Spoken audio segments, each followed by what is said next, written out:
So winter quarter, I took a photography class through the art department, and it was a film photography class, so we learned how to develop film. So the first step is you take your camera that you've already shot the film roll, and you have to rewind the film. So you rewind it, it's manual. After it's rewound, you pop it open, and the first step of the film developing process occurs in the dark.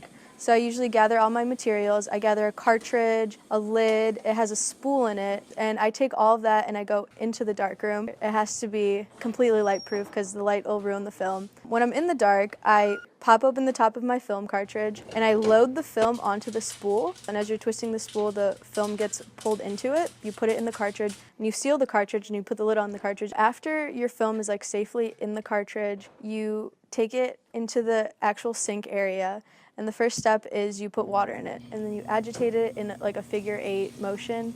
You do that for about a minute, and then you dump out the water. Then the next step would be developer. So you just take the developer, fill it, agitate it, I think for 5 minutes, and then you dump that out, and then you usually rinse in between just to make sure you get all the developer out. So your film at that point is completely developed, and it's okay to expose it to the light. So you take off the top, you take the film out, and you have to dry it. We usually just clip it under the dryer, and you take an empty cartridge container and you put it on the end, and then you dry it for 20 minutes, and you're all good.